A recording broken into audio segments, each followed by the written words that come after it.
الله أكبر. الله أكبر.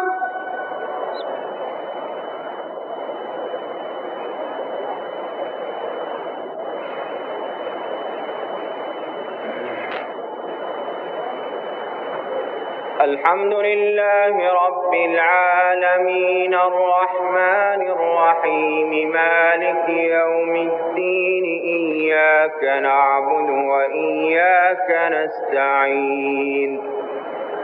اهدنا الصراط المستقيم صراط الذين أنعمت عليهم غير المغضوب عليهم ولا الضالين.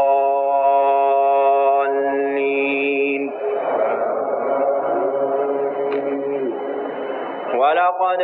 آتينا داود وسليمان علما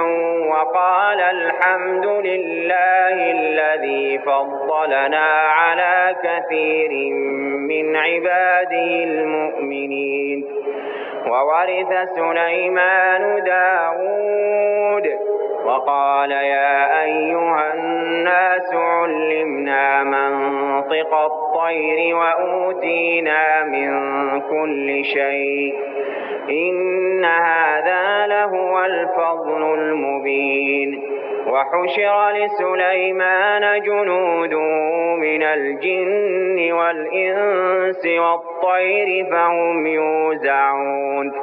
حتى إذا أتوا على واد النمل قالت نملة يا أيها النمل ادخلوا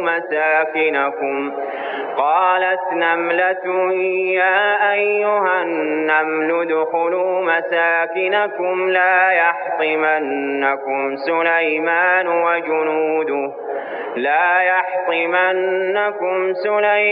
وجنوده وهم لا يشعرون. فتبسم ضاحكا من قولها وقال رب أوزعني أن أشكر نعمتك التي أنعمت علي وعلى والدي وأن أعمل صالحا ترضاه وأدخلني برحمتك في عبادك الصالحين. وتفقد الطير فقال ما لي لا أرى الهدهد أم كان من الغائبين. لأعذبنه عذابا شديدا أو لأذبحنه أو ليأتيني بسلطان مبين. فمكث غير بعيد فقال أحطت بما لم تحط به وجئتك من سبأ بنبأ يقين. إني وجدت امرأة تملكهم وأوتيت من كل شيء ولها عرش عظيم. وجدتها وقومها يسجدون للشمس من دون الله وزين لهم الشيطان أعمالهم فصدهم عن السبيل فهم لا يهتدون.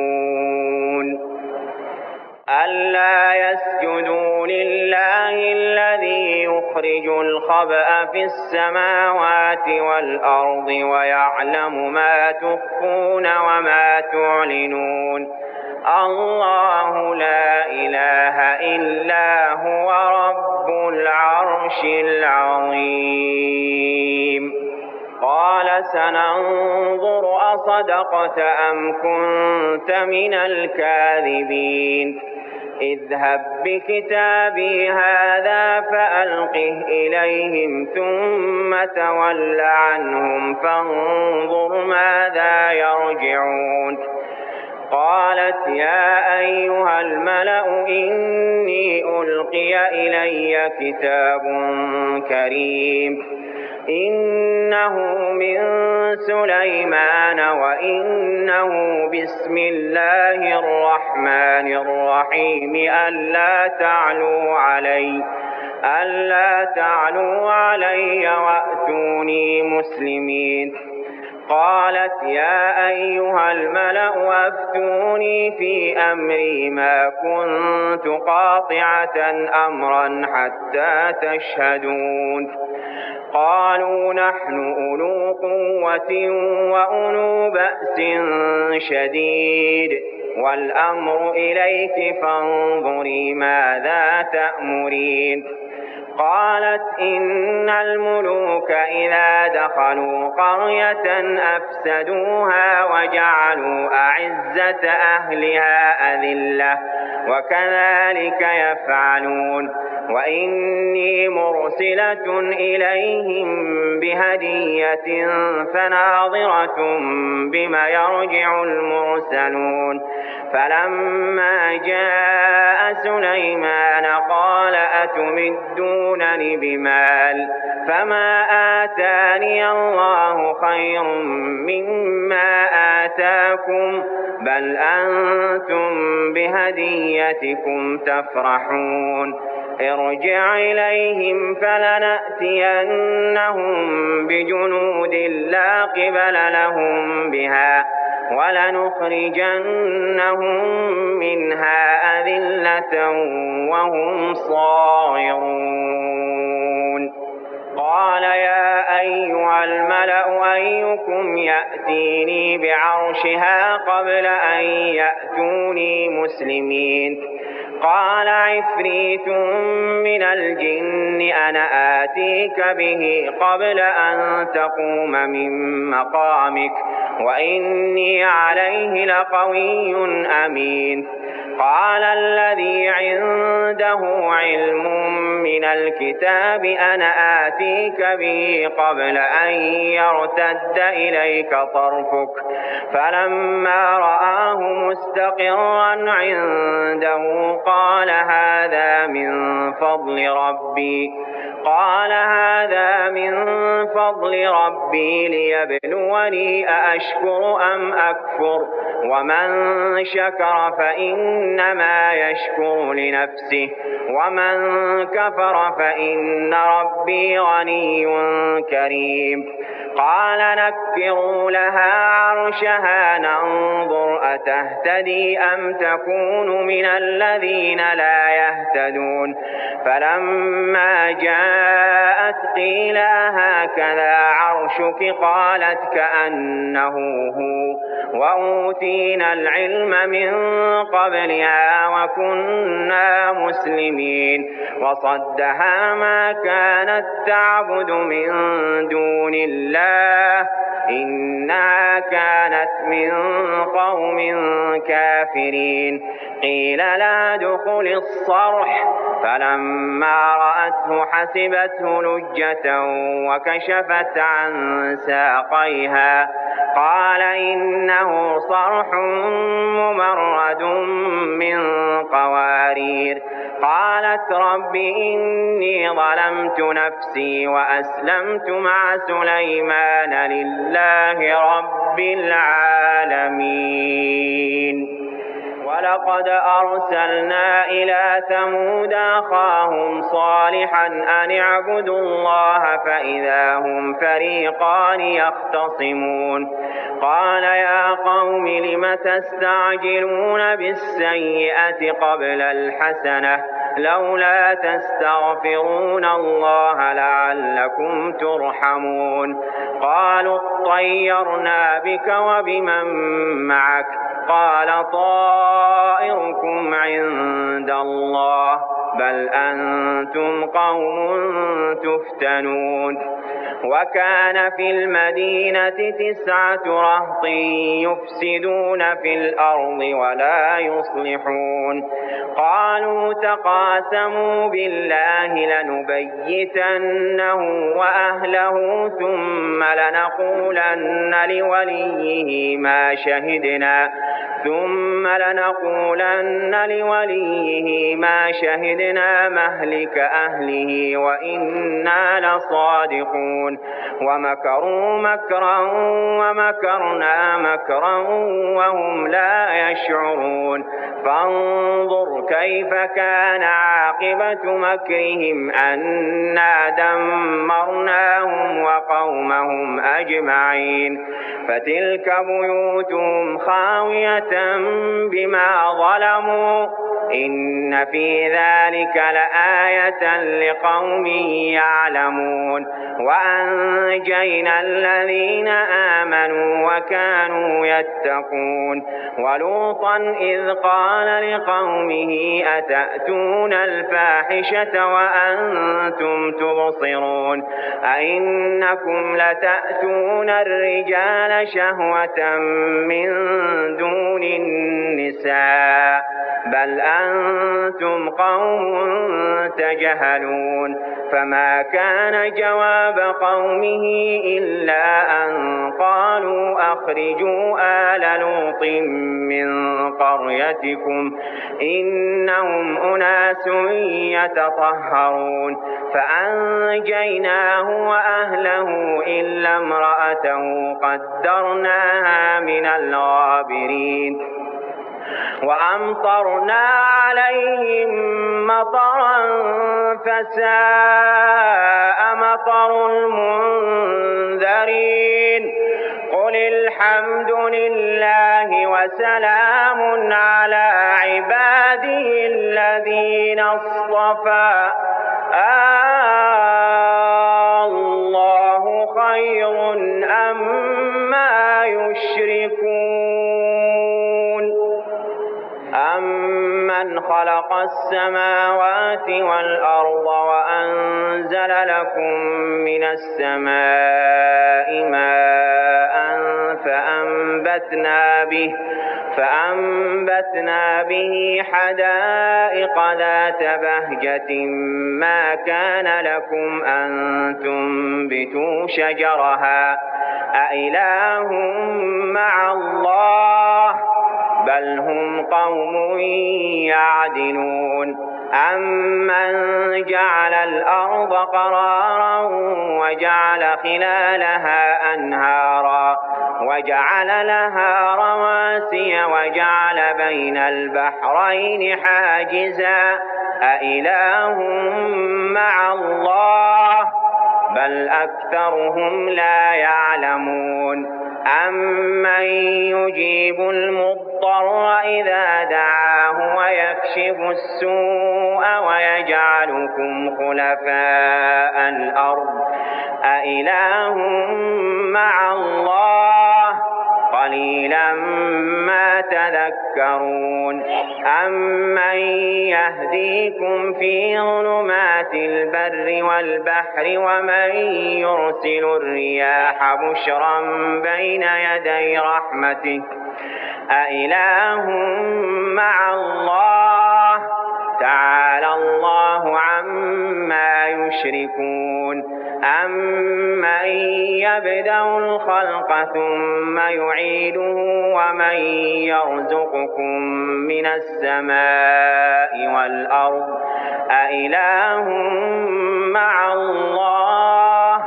قل هاتوا برهانكم إن كنتم صادقين قل لا يعلم من في السماوات والأرض الغيب إلا الله وما يشعرون أيان يبعثون بل ادارك علمهم في الآخرة بل هم في شك منها بل هم منها عمون وقال الذين كفروا أئذا كنا ترابا وآباؤنا أئنا لمخرجون لقد وعدنا هذا نحن وآباؤنا من قبل إن هذا إلا أساطير الأولين قل سيروا في الأرض فانظروا كيف كان عاقبة المجرمين ولا تحزن عليهم ولا تكن في ضيق مما يمكرون ويقولون متى هذا الوعد إن كنتم صادقين قل عسى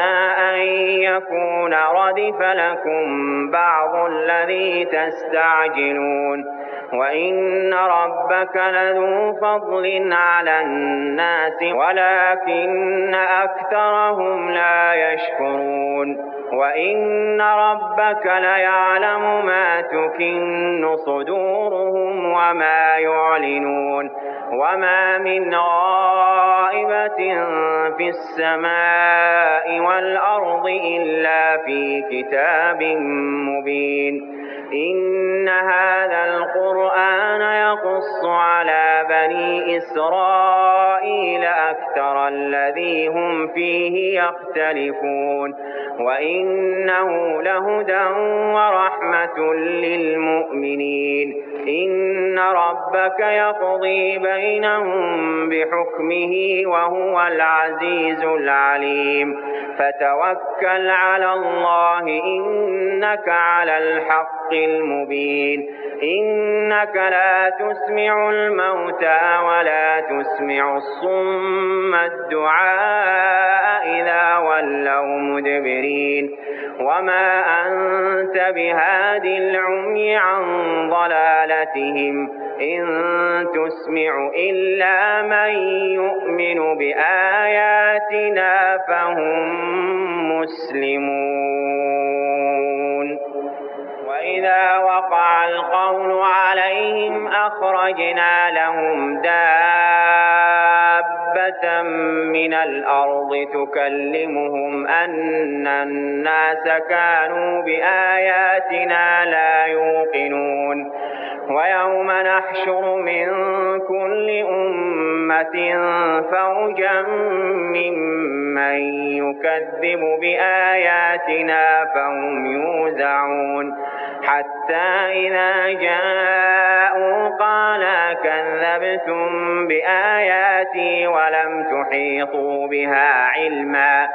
أم ماذا كنتم تعملون ووقع القول عليهم بما ظلموا فهم لا ينطقون ألم يروا أنا جعلنا الليل ليسكنوا فيه والنهار مبصرا إن في ذلك لآيات لقوم يؤمنون ويوم ينفخ في الصور ففزع من في السماوات ومن في الأرض إلا من شاء الله وكل أتوه داخرين وترى الجبال تحسبها جامدة وهي تمر مر السحاب صنع الله الذي أتقن كل شيء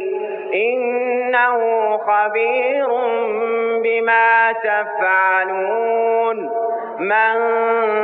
جاء بالحسنة فله خير منها وهم من فزع يومئذ آمنون ومن جاء بالسيئة فكبت وجوههم في النار هل تجزون إلا ما كنتم تعملون إنما أمرت أن أعبد رب هذه البلدة الذي حرمها وله كل شيء وأمرت أن أكون من المسلمين وأن أتلو القرآن فمن اهتدى فإنما يهتدي لنفسه ومن ضل فقل إنما أنا من المنذرين وقل الحمد لله سيريكم آياته وما ربك بغافل عما تعملون طاسيم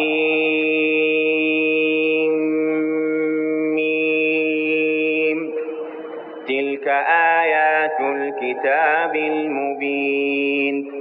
نتلو عليك من نبأ موسى وفرعون بالحق لقوم يؤمنون إن فرعون علا في الأرض وجعل أهلها شيعا يستضعف طائفة منهم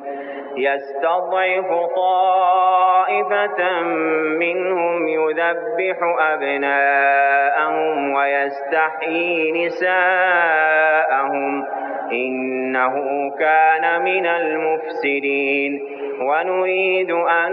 نمن على الذين استضعفوا في الأرض ونجعلهم أئمة ونجعلهم الوارثين ونمكن لهم في الأرض ونري فرعون وهامان وجنودهما منهم ما كانوا يحذرون وأوحينا إلى أم موسى أن أرضعيه فإذا خفت عليه فألقيه في اليم ولا تخافي ولا تحزني إنا رادوه إليك وجاعلوه من المرسلين فالتقطه آل فرعون ليكون لهم عدوا وحزنا إن فرعون وهامان وجنودهما كانوا خاطئين وقالت امرأة فرعون قرة عين لي ولك لا تقتلوه عسى أن ينفعنا أو نتخذه ولدا وهم لا يشعرون وأصبح فؤاد أم موسى فارغا إن كادت لتبدي به لولا أن ربطنا على قلبها لتكون من المؤمنين وقالت لأخته قصيه فبصرت به عن جنب وهم لا يشعرون وحرمنا عليه المراضع من قبل فقالت هل أدلكم على أهل بيت يكفلونه لكم وهم له ناصحون فرددناه إلى أمه كي تقر عينها ولا تحزن ولتعلم أن وعد الله حق ولكن أكثرهم لا يعلمون ولما بلغ أشده واستوى آتيناه حكما وعلما وكذلك نجزي المحسنين ودخل المدينة على حين غفلة من أهلها فوجد فيها رجلين يقتتلان هذا من شيعته وهذا من عدوه فاستغاثه الذي من شيعته على الذي من عدوه فوكزه موسى فقضى عليه قال هذا من عمل الشيطان إنه عدو مضل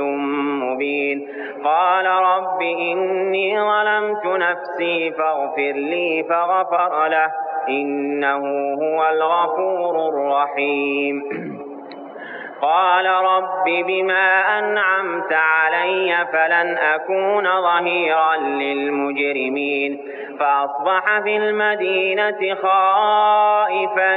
يترقب فإذا الذي استنصره بالأمس يستصرخه قال له موسى إنك لغوي مبين فلما أن أراد أن يبطش بالذي هو عدو لهما قال يا موسى أتريد أن تقتلني كما قتلت نفسا بالأمس إن تريد إلا أن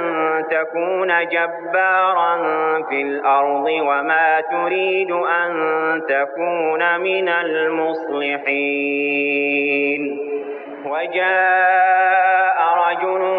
من أقصى المدينة يسعى قال يا موسى إن الملأ يأتمرون بك ليقتلوك فاخرج إني لك من الناصحين. فخرج منها خائفا يترقب قال رب نجني من القوم الظالمين. ولما توجه تلقاء مدين قال عسى ربي أن يهديني سواء السبيل. ولما ورد ماء مدين وجد عليه أمة من الناس يسقون ووجد من دونهم امرأتين تذودان قال ما خطبكما قالتا لا نسقي حتى يصدر الرعاء وأبونا شيخ كبير. فسقى لهما ثم تولى إلى الظل فقال رب إني لما أنزلت إلي من خير فقير. فجاءته إحداهما تمشي على استحياء قالت إن أبي يدعوك ليجزيك أجر ما سقيت لنا. فلما جاءه وقص عليه القصص قال لا تخف نجوت من القوم الظالمين. قالت إحداهما يا أبت استأجره إن خير من استأجرت القوي الأمين. قال إني أريد أن أنكحك إحدى ابنتي هاتين على أن تأجرني 8 حجج فإن أتممت 10 فمن عندك وما أريد أن أشق عليك ستجدني إن شاء الله من الصالحين. قال ذلك بيني وبينك أيما الأجلين قضيت فلا عدوان علي والله على ما نقول وكيل. الله